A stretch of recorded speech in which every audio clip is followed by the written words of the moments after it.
franchement, là, je viens de voir un talk, là, celui d'Horatio sur WebAssembly, il était vraiment trop bien, quoi. Moi aussi, j'adorerais aller en conf, partager mon savoir, rencontrer des gens, me challenger, quoi. Mais, franchement, lui, il a le talent pour ça, mais moi, j'en suis carrément pas capable. Non mais Julien, mais t'as rien à perdre. Attends, mais qui c'est qui me parle, là? Bah, tu sais, je suis ta petite voix intérieure. Ma petite voix intérieure? Bien sûr, attends, c'est celle qui fait preuve de sagesse, de grande maturité, en tout cas plus que toi, ça c'est sûr. Ah bah, super, merci. Non mais tu peux me faire confiance quand même, je fais partie un peu de toi. Non mais... Si. Qu'est-ce que tu me veux? Déjà... Bref, moi je veux que tu te lances, je veux que tu essayes, je veux que tu aies une super expérience parce que je suis sûre que tu en auras une. Bref, voilà, tu peux être un Horatio. Alors, il faudrait que je me mette un peu à l'espagnol, mais elle est yédéyé. Mais Horatio, quand même, il a un certain talent, tu vois, pour faire ça. Et puis, il a l'expérience, quoi. Moi, j'ai pas assez d'expertise pour en faire une conférence. Non, mais je pense que tu es vraiment malade. Je pense même que tu souffres d'un syndrome. Tu sais, le syndrome de l'imposteur. Tu sais, ça traduit un manque de confiance en soi, je crois. Tu te sens pas capable, tu te sens pas légitime. D'ailleurs, je crois même qu'il y a Aurélie aujourd'hui au Jack Summer Camp qui en parle ce soir. Et puis, en plus, je crois qu'elle le dit aussi dans son talk, mais tout le monde a quelque chose à dire. Tu vas creuser ton sujet, tu vas répondre à une problématique, c'est sûrement une problématique partagée par des gens. Donc finalement, ça a de la valeur ce que tu dis. Et puis bon, ok, il existe des gens peut-être plus experts, c'est vrai. Mais tu as toujours aussi des débutants. Et eux, ils seront contents de te voir en talk. Bah, ok, peut-être que j'ai creusé certains sujets qui pourraient, que d'autres n'ont pas encore fait, mais je vois pas en quoi c'est un sujet qui peut être intéressant pour faire une conférence. Si, moi j'en suis sûre. Et puis même, je croise les doigts, tu vois. Je suis sûre que si tu poses ton sujet, tu seras pris. Et puis de toute manière, c'est même pas toi qui choisis d'être pris. Il y a un CFP, tu sais, le fameux comité de sélection, là. Et puis, je pense qu'ils vont juger la pertinence de ton sujet. Et si t'es pris, t'as mieux. Il faut pas que tu t'auto-censures, en fait. Non, mais, ouais, ok, mais bon, tu vois, le problème, c'est que je me sens pas de me retrouver devant plein de gens comme ça, parler devant eux, me sentir jugé, c'est quand même super stressant, quoi. Écoute, alors moi je me souviens d'un moment au mariage de ta sœur, tu vois, ils étaient 100, déjà tu vois ça a marché, bon ok t'as fait un long monologue, personne t'a écouté. Mais j'étais bourré. Bon ok d'accord, voilà. Attends, tu sais dans les réunions pro, là t'es pas bourré, t'es devant une vingtaine de personnes, tu parles de technique, les gens t'écoutent en plus. Ouais non, ils sont tous sur leur téléphone. Mais si, j'en suis sûre, en plus tu te débrouilles, t'as pas la voix qui vrille, tu sais gérer le track, et puis tu peux même commencer par une petite conférence, tu vois, Jack Summer Camp, ou voilà, tu peux tester. Ouais mais attends, mais une conférence c'est quand même différent qu'un meeting, quoi. C'est timé, c'est filmé, tu peux pas le rescheduler après si tu te foires, tu vois, dans ta démo. Faut vraiment pas se planter, quoi. C'est pas pareil. Ah, c'est sûr qu'il faut pas que tu fasses des blagues pourries. Mais c'est pas grave, tu peux trouver quelqu'un d'autre. Tu vois, genre un speaker expérimenté qui peut t'aider à faire ta première conf. Ou encore même, tu sais quoi, un ami qui dans la tech, qui partage un sujet. Comme ça, à deux, vous gérez mieux le stress. Ah bah, ok, à deux, on peut peut-être mieux gérer le stress, c'est peut-être plus facile voilà, sur ce plan-là, mais ça garantit en rien que notre sujet, il apporte de la valeur aux gens et qu'il est intéressant, tu vois, même s'il est sélectionné. T'as toujours des mais, hein, c'est incroyable. Bon bref, écoute, sur ce point-là, je pense que le mieux, c'est que tu demandes l'avis de tes collègues, tes amis. Tu leur fais, hey, les gens, là, venez m'aider. J'ai un truc, j'ai une idée, je veux voir si mon sujet est pertinent, je veux vos avis. Et en plus, tu sais quoi, ça permettra de tester ta diction, ton parler devant des gens. Ok, bon, je vois où tu veux en venir. J'ai des collègues qui sont allés en conférence et qui peuvent potentiellement... juger un petit peu, mais c'est quand même des gens qui eux-mêmes n'ont jamais donné de conf et je suis sûr que je vais tomber dans des pièges. Alors, bon, ok, sur ce point-là, je peux te comprendre, mais on n'a qu'à demander sinon un vrai speaker confirmé. J'en connais pas, moi, des speakers. Bah si, là, la Estelle Landry chez quelque chose, là, je sais pas quoi, Estelle Landry, peut-être, je crois même, je sais plus. Ouais. Ok, je l'ai vue une fois en conférence, mais je la connais pas. Écoute, regarde, tu l'as sur Twitter, écris-lui un message et puis elle te dira. Mais je vais pas lui écrire un message. Alors attends, j'ouvre Twitter. Alors, je vais écrire bonjour Estelle. Je m'appelle Julien parce qu'il faut bien se présenter. Hein. Je t'ai déjà vu, voilà, dans des conférences, blablabla. J'aimerais savoir comment me lancer en tant que speaker. Bon, ok, ça fait peut-être un peu prétentieux dit comme ça. Arrête. Alors, est-ce que tu as du temps, blablabla. Merci. Allez, on envoie. Je vais pas la contacter. Putain, mais qu'est-ce que ça fait? Ah mais. Pardon. Ah ben voilà, tu vois, voilà. Tu vois, j'ai même mis un smiley rigolo. Comme ça, elle le prendra bien si elle veut pas. Non, mais j'espère. De toute façon, je pense qu'elle va même pas me répondre. Attends, c'est rien. Ah, purée, regarde, elle répond. Je suis non, sûre mais qu'elle va te dire oui, je la elle va connais, me elle est mettre avant. sympa. Elle va me mettre avant. Ah ben, ça tombe pile poil, mais c'est incroyable. Elle est au Jug Summer Camp, quoi. C'est fou comme les choses sont bien faites. Hein. Allez, elle arrive. Je te laisse. Bon courage. C'est moi aussi, je vais y aller. Non, non, non, non, tu Au revoir. restes là. Tu Merci. restes là. Et puis, attends, je la vois arriver. Elle arrive. Ah, mais salut. Salut, Julien. Bonjour. Ah, bonjour. Je pensais que tu m'attendais tout seul, mais bon, je crois qu'il y a du monde. Oui, on est beaucoup dans ma tête. Ah, c'est ça, les voix, d'accord. Ok, je comprends. Et comment tu sais qu'il y a des voix? Bah, je sais pas, je les vois. Alors peut-être que moi aussi j'ai un problème, je sais pas. Bah, bonjour en tout cas, Estelle. Bonjour, bonjour. Mais du coup, j'ai vu ton message sur Twitter. C'est cool parce que c'est vrai qu'on s'est jamais trop parlé, mais Oui. t'as envie de On a te un peu- lancer. Ouais, on m'a un peu forcé, mais oui. Enfin, c'est un truc qui me trotte un peu dans la tête depuis un moment, mais enfin, je sais pas trop. Et puis, de toute manière, je sais même pas par quoi commencer, quoi. J'ai même pas d'idée. Bien sûr que tout le monde a des idées, ça c'est un faux prétexte, tu le sais très bien. Des idées, en plus je suis sûre que tu en as plein parce que tu as plein de connaissances. Regarde, tu as des connaissances que tu acquiers lors de ton boulot, genre je suis sûre que dans ton boulot tu as mis en place des millions de choses. Bon, t'es pas tout jeune en plus, donc tu as un certain passé. Bref, tu as des connaissances aussi que tu as acquis lors de ta veille techno, tes projets perso, en plus tu en fais plein. J'ai vu des choses sur l'archi hexagonale, bref. Et puis moi, tu sais, j'aime bien trouver un sujet qui me plaît, mais sur lequel je n'ai pas encore trop approfondi, et du coup ça me lance, ça me donne une idée, une impulsion pour approfondir le sujet. Ouais, ok. Bon, c'est vrai que maintenant que tu le dis, je pourrais peut-être parler de ce que je fais un peu au travail. Je fais pas mal de sécurité applicative et dans mes projets perso, ouais, j'essaye des trucs, quoi, du DDD, enfin même des frameworks, etc. Mais comment je fais pour choisir parmi tout ça, hein, parce que bon, j'imagine que tout n'est pas bon à prendre, quoi. Ça c'est sûr, tout n'est pas bon, c'est pas comme dans le cochon. Mais en fait, sinon, j'ai un super sujet aussi sur le bien-être au travail, mais je sais pas si ça passerait. Ah non, ça après je sais pas, hein, t'as qu'à aller voir ce qui existe sur les internets. Mais par contre, tu veux savoir un petit tips? Moi, pour trouver la bonne idée, j'essaie de me mettre dans le cerveau d'un participant. J'essaie de me dire, mais à quoi le participant pense, qu'est-ce qu'il désire, qu'est-ce qu'il aime, qu'est-ce qu'il a comme problématique dans son quotidien. Et j'essaie de me dire, est-ce qu'il aimerait approfondir un peu des trucs un peu early, tu sais, des trucs un petit peu qui viennent de sortir, qu'il a envie d'essayer, mais qu'il n'a jamais eu trop l'occasion de faire. Ouais, ok. Bah, en fait, tu sais, je te parlais de sécurité applicative tout à l'heure, et je pense que c'est un domaine qui est peu maîtrisé, notamment dans le domaine du développement logiciel, et ça peut être quelque chose, ouais, que je pourrais attaquer. Et maintenant que je connais un peu mon sujet, par quel angle je l'aborde? Alors ça, avant de te lancer dessus, je vais te poser une question. Quel type de speaker es-tu? Alors oui, comme dit comme ça Je fait... suis pas un speaker, donc Non mais le attends, type de speaker que je suis, attends. Le truc, il est simple. C'est pas du tout un questionnaire d'un magazine féminin. C'est juste une question à te poser. 10, non? Généralement. Non, c'est juste une question à te poser. Et pour ça, c'est en fait Jean-François Garot qui m'a donné ce tips. En fait, il faut que tu te représentes la courbe du hype. Je sais pas si tu la vois. Elle fait des trucs comme ça, là. Et dans la courbe du hype, il y a 3 phases. Il y a la première phase où finalement c'est la phase d'adoption de la techno. Vous savez, ce moment où il y a une techno qui sort, tout le monde a envie de la tester, c'est les early adopters, c'est génial. Puis il y a une phase après de désillusion où finalement la techno, on voit un petit peu les problèmes, on arrive sur des correctifs, voilà, c'est un peu plus mou. Et puis à la fin, on arrive vraiment sur une courbe de productivité où là finalement on a éprouvé la techno, ça va, on l'utilise et tout va bien. Finalement, speaker c'est un peu pareil. Soit tu décides d'être un speaker qui parle de nouvelles choses, donc tu es plus sur de la veille, soit tu es un speaker qui parle plutôt de Rex, de retour d'expérience sur comment tu as utilisé ça, qu'est-ce que tu as fait. Moi j'avoue, c'est ma came, hein, j'adore faire des Rex. Pourquoi? Parce que je trouve en tout cas plus facile pour moi d'exprimer mon point de vue sans pour autant avoir de jugement. Après, tu as la partie aussi d'expertise où là tu vas parler un peu de tes connaissances vraiment à long terme abouties sur le sujet. Ouais, donc finalement, mon sujet, je pense que c'est un sujet de sécurité applicative et donc d'expertise. Parce que comme j'ai dit, c'est un truc qui est peu connu, et puis c'est pas vraiment de la veille parce que c'est pas nouveau. C'est pas non plus un Rex parce que c'est pas des essais, c'est vraiment des bonnes pratiques.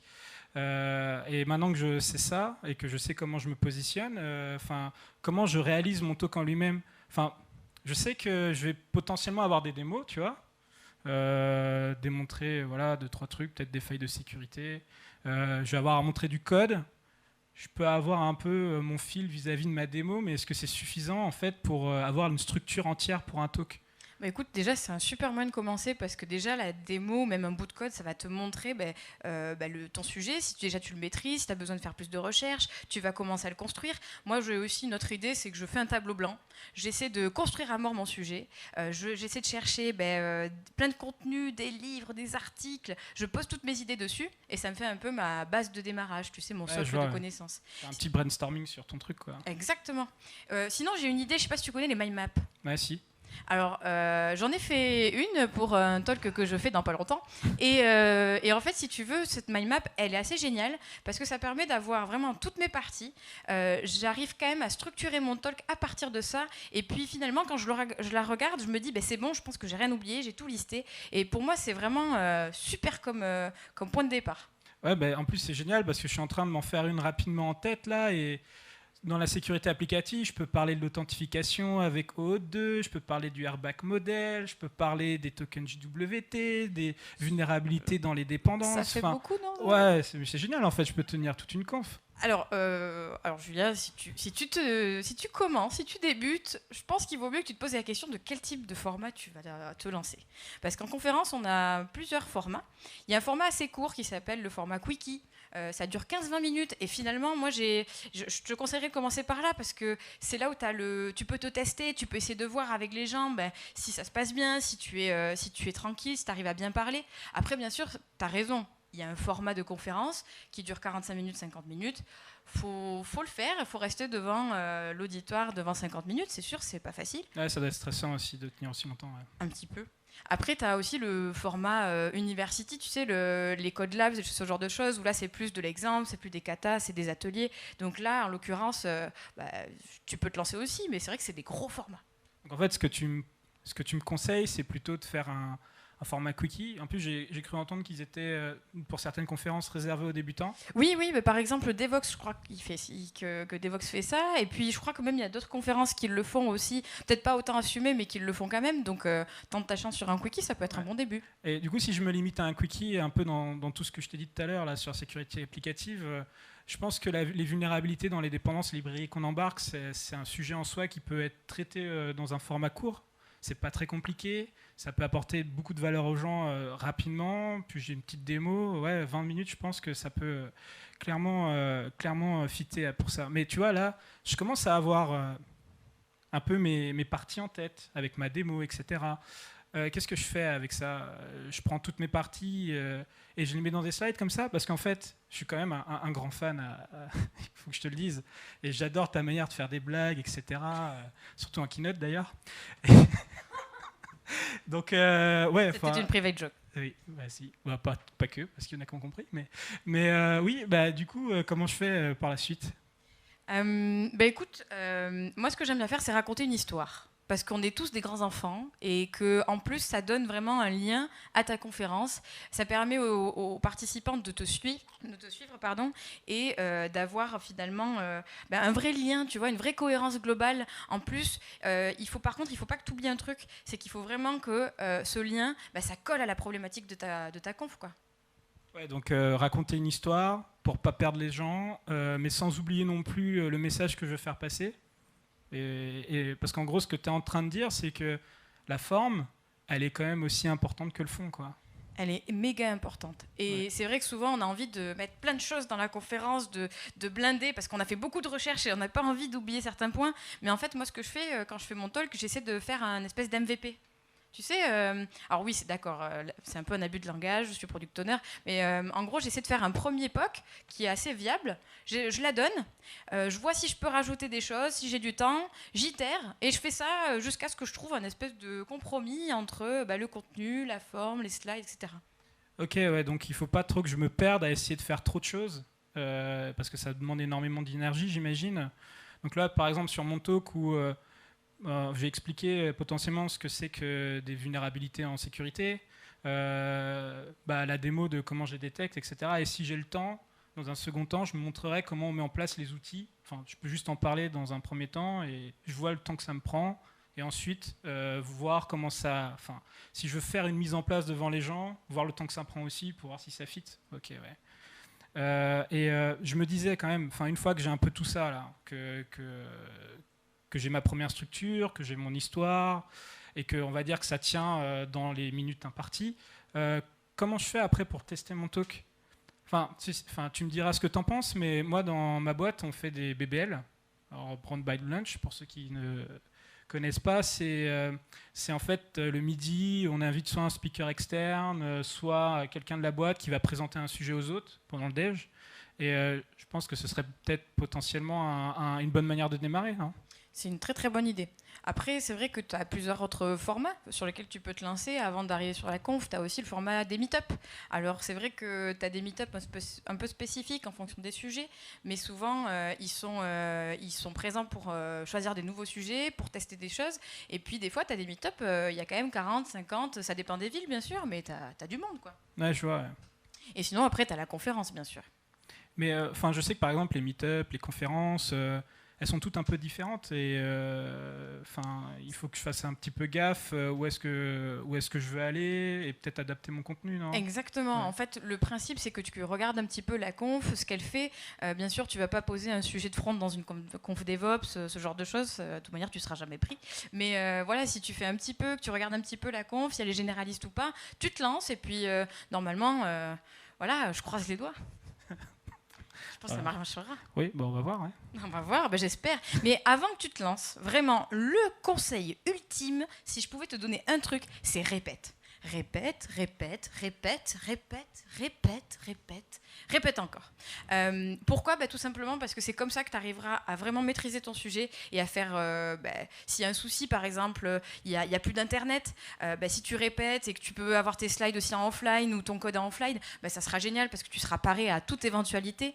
Moi, j'avoue, ce que je fais aussi, c'est que je répète devant des gens de confiance, mais aussi devant des inconnus. Genre, tu parlais du BBL, mais au final, c'est peut-être pas si mal de faire du meet-up parce que tu te testes sur un public que tu ne connais pas. Et ça aussi, c'est assez intéressant. Ouais, c'est peut-être aussi pour gérer ton stress de le faire la première fois devant des gens que tu connais pas. Ouais. Exactement. Et puis, dernier truc que je fais aussi, c'est que j'essaie de me répéter, de me filmer. Alors, c'est vraiment horrible parce que tu entends ta voix et c'est catastrophique. Mais au moins, comme ça, tu arrives à repérer tous les tics de langage que tu as, les tics physiques, les déplacements. Voilà, c'est un peu plus ou moins ce que j'ai à te dire. Le conseil avec répéter aussi, c'est que tu peux essayer de t'améliorer au fur et à mesure. Et juste un truc, parce qu'on m'avait dit que le plus difficile quand tu démarres, c'était de démarrer le talk en lui-même, quoi. Ouais, et pour ça, il y a un petit truc que les experts connaissent, attention, c'est souvent le fait d'apprendre tes 2 premières phrases. Tu sais, le début de ton talk, là où ton trac et ton stress est immense et est en train d'exploser. À cause du silence des gens et tout, quoi. Voilà, c'est ça. Tu as branché ton PC, tu sais pas si ton micro marche. C'est un bon moyen de vraiment commencer ton talk sans trop de stress. Ouais, je vois, ouais. Et puis, le fait de le répéter devant des gens, tu peux avoir pas mal de feedback. Par exemple, c'est vrai que dans les conférences, il y a beaucoup d'outils qui existent, il y a beaucoup d'éléments aussi papier avec des gommettes. Et ça, c'est très important, je te conseille. Regarde à chaque fois les feedbacks que tu as pour essayer de faire une meilleure version. Ouais, donc et de demander du feedback aux gens pour améliorer mon talk, etc. Ok, je vois. C'est très bien tout ça, mais tu vois, si par exemple là, je voulais faire un meet-up, je ne saurais même pas à qui m'adresser pour faire ça. Alors, oui, c'est vrai, mais tu as un meet-up surtout auquel je pense, le meet-up Craft Records, qui permet d'accompagner les personnes. Petit passage de pub. Non, mais pour de vrai, le meet-up Craft Records, ce qui est chouette, c'est qu'ils peuvent t'accompagner sur trouver le bon meet-up. Si tu as des questions aussi sur ton sujet, tu peux poser ces questions-là. Et puis, le meet-up, je crois qu'ils relisent carrément tes abstracts, ton talk, avant que tu le pousses dans des conférences. Donc, c'est tout bénef. Et je crois aussi qu'il y a peut-être des confs qui organisent des meet-up pour aider les gens à devenir speaker, des trucs comme ça. Oui, ça doit exister. Ouais, comme Devox avec le Youngblood. Et puis, ah, oui, tu vois, t'es au courant, tu vois. Oui, je me suis un petit peu renseigné quand même. Et ok, une fois que j'ai fait ça, que j'ai un peu éprouvé mon talk dans des meet-up, des BBL, si j'en ai envie. Comment je fais maintenant pour le proposer à des conférences ? Alors là, je vais pas être trop la bonne personne pour t'expliquer comment candidater, parce que ça dépend beaucoup des conférences. Tu organises une conf, toi ? J'organise une conf à Montpellier, mais c'est très spécifique à Montpellier. Et puis tu sais, voilà, je me sens pas vraiment légitime de te parler de ce sujet. Mais par contre, je crois que Attends, regarde, Il y a Anne là-bas. Ah, il y a des gens du... Ah, il y a Sabé Guillaume aussi. Ben, coucou, venez, allez, venez. J'ai une question pour vous, les gars. Enfin, c'est moi qui ai des questions en fait. Attends. Bonjour. Eh ben, écoutez... On va parler ici, nous. Attends, je vais te le passer. Du coup, je sais pas si tu connais, je sais pas si vous connaissez Julien, mais il veut se lancer en conférence. Et puis, moi, j'avoue que là, j'arrive un peu à bout de répondre à ces questions, puisqu'il y en a beaucoup. Et du coup, j'aimerais bien que vous répondiez pour lui par rapport au jeu, comment ça se passe, pour candidater, le CFP, tout ça. Ah ben, écoute, je te laisse la parole, parce que moi, j'ai entendu dire que le buffet était ouvert, donc je vais partir aller manger. Hein, bon courage, Julien. Merci. À la prochaine. Hein. Je vous le laisse. Merci, alors j'espère qu'il ne va pas glisser. Bah, merci à tous déjà d'être là et de répondre à mes questions. Enfin, c'est vrai que je me pose deux, trois... Enfin, j'aimerais bien savoir comment je fais pour postuler au Jug Summer Camp. Alors je vais répondre pour les questions pratico-pratiques, je laisserai après mes collègues pour le reste. Pour candidater, en fait, on ouvre nous un CFP à peu près 4 mois avant la conf. Et on laisse une durée assez longue, on laisse 2 mois. Parce que pour laisser vraiment le temps aux gens de prendre connaissance du CFP, d'avoir les idées de talk, de réfléchir à tout ce que vous venez de dire, Estelle et Julien, et de pouvoir soumettre. Et ensuite, donc ça, on va dire que nous, c'est septembre la conférence. Donc on ouvre fin avril, mi-avril, voire début mai si on est très en retard. On se laisse mai-juin, fin juin, voire début juillet si on est très en retard. On clôture le CFP et par contre, on est assez réactif sur les délibérations. En une semaine, 10 jours max, c'est fait. Et tu peux juste nous dire ce que c'est qu'un CFP ? C'est un call for paper, c'est un appel à communication, sinon en français. C'est un formulaire, en fait, c'est l'endroit où on va venir mettre son titre, son résumé de talk. Parfois, on a des mots-clés aussi. On a le format, on indique le format, si c'est comme disait Estelle, Quickie, etc. Et nous, on utilise un outil qui existe déjà, que plusieurs confs existent. Donc c'est assez pratique pour quand vous êtes speaker, parce que vous avez votre profil sur cet outil qui s'appelle conférence-hall.io. Et voilà, c'est assez pratique. Ouais, c'est cool.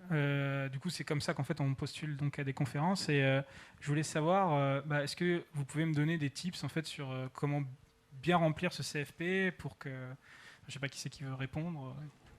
Vas-y. Pour maximiser mes chances d'être pris, quoi. Alors, comme disait Anne, sur l'outil Conférence Hall, tu remplis ton titre, bien évidemment, un résumé, mais il y a aussi une partie référence. Et c'est vrai que cette partie référence est importante. C'est vrai que nous, on se base pas mal là-dessus pour voir s'il y a des vidéos qui ont déjà été faites sur ce talk-là, des liens vers des slides ou choses comme ça. Ça peut être aussi des vidéos de BBL ou choses comme ça qu'il y a eu en interne. Et après, il faut savoir que ce n'est pas forcément rédhibitoire s'il n'y a pas de référence. On prend des talks aussi où il n'y a pas forcément de référence. Un truc qui peut être bien aussi des fois, c'est d'avoir le plan de la conf pour qu'on sache vraiment où on va. Parce que c'est vrai que des fois, il y a des résumés pas forcément hyper précis et détaillés, forcément. Mais comme ça, quand on a un plan, on sait ce qui va être dit, quoi. Et et au niveau du titre et du résumé, il y a des bonnes pratiques ou Alors, non. Moi, que ce soit un titre rigolo ou pas, peu importe. C'est plus le sujet qu'il y a derrière qui fait prendre la décision ou pas, quoi. Ouais, d'accord, ok.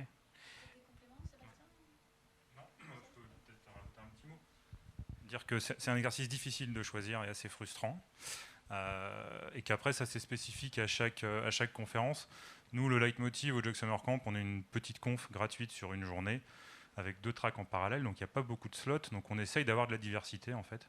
Donc évidemment, on ne peut pas se permettre de prendre, même si c'est très intéressant, 5 sujets sur Kubernetes, ce genre de choses. Donc on essaye d'avoir des sujets divers et variés, pas que techniques, d'où ce talk-là par exemple. Voilà. Donc et merci pour la sélection d'ailleurs. Donc si vous n'êtes pas pris, ça ne veut pas dire que vous êtes mauvais, bien évidemment. On essaye de prendre des gens qui ont des références sur vous en avez parlé juste avant, sur les formats conf, et sur les formats Quickie ou Tools in Action. Là, évidemment, on se focalise moins sur le pédigré, entre guillemets, sans que ça soit péjoratif, de là ou du speaker qui va s'exprimer. Et ça me fait me poser une question, c'est comment vous faites pour sélectionner les talks ? C'est quoi votre process ? Alors, en fait, via l'outil Conference Hall, on a toute une partie back-office qui nous permet, nous, de noter les talks. Alors, on est 4 reviewers pour tout le Jeux Summer Camp. Et en fait, on note indépendamment des uns des autres. Hein. On parcourt, quand on a le temps, on va aller lire les différentes propositions et mettre une note sur une échelle de 1 à, même de 0 à 5. Enfin, on peut mettre soit c'est rédhibitoire, même pas du tout, sinon on note, et puis on peut aussi avoir des coups de cœur. Et à la fin, on se réunit pour délibérer ensemble. Donc on se base sur le classement avec les notes moyennes. On voit ce qui ressort. Et en fonction de ça, on définit le programme. Et comme tu l'as dit, en fait, le fait de ne pas être pris, ça ne veut pas forcément dire que ma proposition était non, pas bonne, quoi. Pas du tout. Par exemple, tu peux être très bien noté, mais en fait, tu es le 5e talk sur un sujet. Donc évidemment, nous, on ne peut pas se permettre, alors que des confs sur 3 jours, peut-être que ça peut avoir du sens. S'il y a un sujet qui nous plaît bien, mais qui ne va pas rentrer dans le format, on peut proposer de le faire sur un autre format aussi. Ça se fait beaucoup. On va dire, bah voilà, ça, on propose de le faire en quickie parce qu'on trouve ça super intéressant, mais sur les confs, c'est déjà full. Donc voilà. Donc on adapte et on évite aussi d'avoir un même speaker sur 3 ou 4 slots, parce on essaye de donner un peu sa chance à tout le monde. Pour résumer, voilà. Et une fois que j'ai postulé, au bout de combien de temps je sais si je suis pris? Je ne sais plus si tu l'avais dit ça. Alors à la clôture du CFP, oui, on a à peu près maximum de 2 semaines pour avoir une réponse. Le temps de nous laisser laisser le temps de faire le programme, etc. Et une fois sur place, ça se passe comment en fait pour le speaker? Alors le speaker, il est un peu chouchouté quand même, j'espère. Hein, vous confirmerez. Parce que c'est formidablement bien organisé par moi. Je suis très modeste. En gros, le speaker, donc il vient. Le soir, il y a un speaker dinner la veille. Donc hier soir, on a eu un speaker dinner ensemble. Malheureusement, on ne peut pas loger tout le monde parce qu'on est une petite conf, on a un petit budget, mais néanmoins, on arrive à proposer des logements pour les 3/4 des conférenciers. Donc, on loue des logements sur La Rochelle. Et puis après, la journée, on passe la journée tous ensemble et on laisse aux speakers aussi la possibilité, parce que La Rochelle est une ville magnifique. On a des gens qui viennent de loin. Donc, on leur donne la possibilité de rester aussi le vendredi soir pour, pourquoi pas, prolonger sur un week-end. Ça se fait très souvent. Ah, c'est super cool ça. Alors, en tout cas, merci à tous. Je pense que vous avez répondu à toutes mes questions et merci d'avoir participé. Ah bah oui. Ouais, et pas qu'une fois. Merci beaucoup en tout cas. Vous pouvez applaudir Lorga.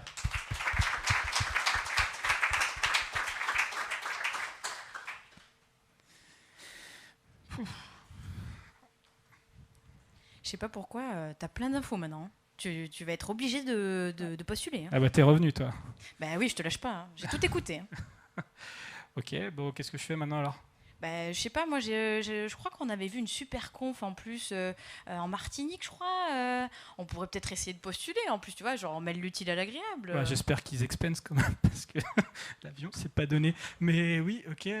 Du coup, je fais quoi? Je vais sur Conference Hall, c'est ça? C'est ce qu'Anne a dit, je crois. Il y a conférence-hall.io et puis je crois que tu peux faire ton profil et postuler à pas mal de confs d'ailleurs.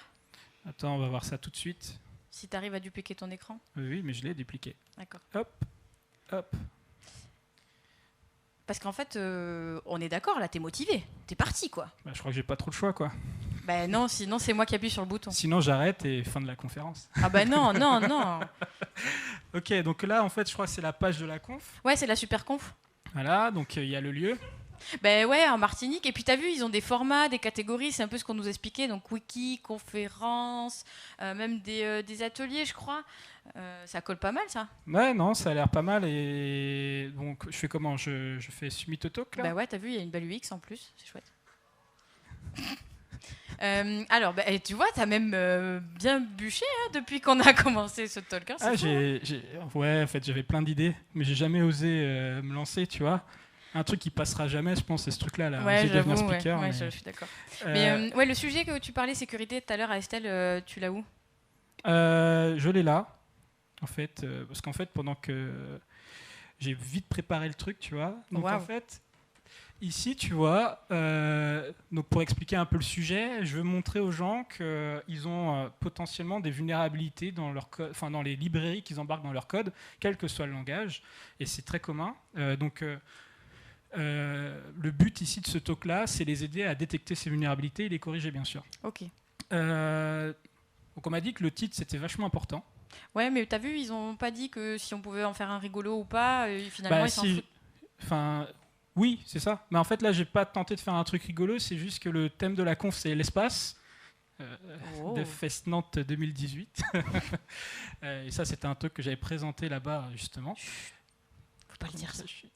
Et donc, du coup, tu parles d'aliens. Voilà, parce qu'en fait, je fais une analogie entre les vulnérabilités et Alien. Parce que dans le film Alien, dans le premier, alors pour ceux qui l'ont vu, au bout d'un moment, il y a un gars qui est assis à une table, c'est pour le déj, et il commence à se rouler par terre, personne comprend, et puis il y a un truc qui lui sort du bide, là.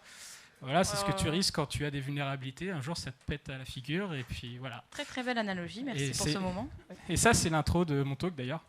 Et du coup, je me suis dit que c'était sympa, au lieu de dire détecter et traquer les vulnérabilités, je mets les aliens qui se cachent dans les dépendances, parce que c'est le thème de l'espace. Ouais, c'est très très drôle. Ouais, voilà. C'est très imagé d'ailleurs. Hein.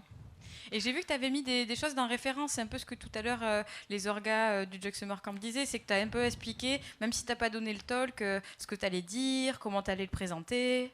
Ouais, c'est ça. En fait, du coup, là, j'ai un abstract qui est quand même assez clair sur ce que je veux montrer. J'ai essayé de faire en sorte que les gens comprennent en fait ce qu'ils vont en retenir de ce talk, c'est-à-dire comment détecter des vulnérabilités. Donc j'ai pas eu trop besoin dans mes références en fait de parler du contenu en lui-même, parce qu'en plus je cite notamment les outils que je vais présenter, donc OWASP Dependency Track, OWASP Dependency Check. Donc c'est assez simple en fait de voir vraiment ce que je vais montrer et démontrer. Par contre dans les références, pour montrer que, même si là j'ai jamais donné de talk, à ce moment-là c'était vrai en plus, je dis que je fais partie de la fondation OWASP, qui est une fondation de sécurité. Ça me donne un peu de légitimité pour parler du sujet.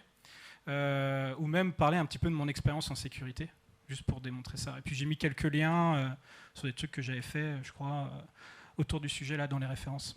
Et tu as mis une belle photo. Ouais, en fait, j'ai créé mon profil. Donc là, tu peux créer ton profil. Je sais pas si c'est hyper. Je crois que c'est un peu. La biographie, c'est surtout pour qu'on te connaisse un petit peu plus, mais je suis pas sûr que ce soit. C'est un truc qu'il faut hyper travailler non plus, quoi. Ok, alors vas-y, appuie sur le bouton, vas-y, on pose le talk. Vas-y. Ouais, attends, allez. Attends, mais pas la pression. Allez, submit. Alors c'était là, d'accord. Next. Alors vas-y. Alors là, c'est ce qu'il disait. Donc tu vas faire un quickie, et puis tu vas le mettre dans quelle catégorie du coup du talk? Là, tu m'arranges pas, mais. Ouais, c'est vrai, je l'ai pas créé. Alors déjà, je vais prendre quickie, puisque c'est un format, c'est le format que je vise. Pour le coup, je vais peut-être le mettre en archi. Allez.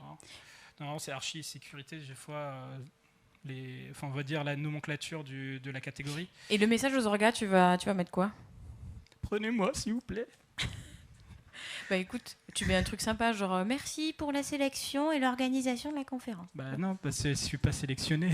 Merci pour faire cette conférence. Tu vois, ça suffit déjà, c'est bien. J'imagine que là, je pense que la référence, c'était un truc qui n'existait pas à l'époque. Généralement, je mettais référence dans Message aux orgas. Mais oui, je pense que ça peut aussi. Moi, ce que je pourrais mettre là, c'est notamment si ça pouvait être un sujet qui est très proposé comme Kubernetes, c'est parler plutôt peut-être de dire là j'ai un angle particulier qui couvre ça, ça et ça, même si ça ressort pas forcément, tu vois, de l'abstract, parce que l'abstract des fois j'ai envie que les gens ils se sentent un peu appâtés mais sans dire trop de choses. Et ici, dans le message aux orgas, je donne potentiellement mon plan ou ce genre de choses. Sinon, tu mets que la Martinique, c'est loin et que tu veux un billet gratuit. T'es prié? Mais ils vont pas me prendre si je fais ça. Bon, c'est pas grave. Allez, vas-y, envoie-le. Allez, je submit à la super conférence. Oh, trop bien, ça y est, c'est fait. On a qu'à attendre. Je sais pas s'ils ont publié leur date de délibération, mais ça y est, tu peux plus revenir en arrière. C'est fini. Ouais, en tout cas... on verra, mais parce que si je suis pris maintenant, il va falloir que je le fasse. Ah ça, tant pis. Débrouille-toi. Ouais. Bon, en tout cas, c'est cool et j'espère que je serai pris quand même parce que ça a l'air d'être une belle aventure, quoi. Allez, on croise les doigts. Ouais. Bon, merci, petite voix. Allez, salut. Au revoir, petite voix. Merci à tous.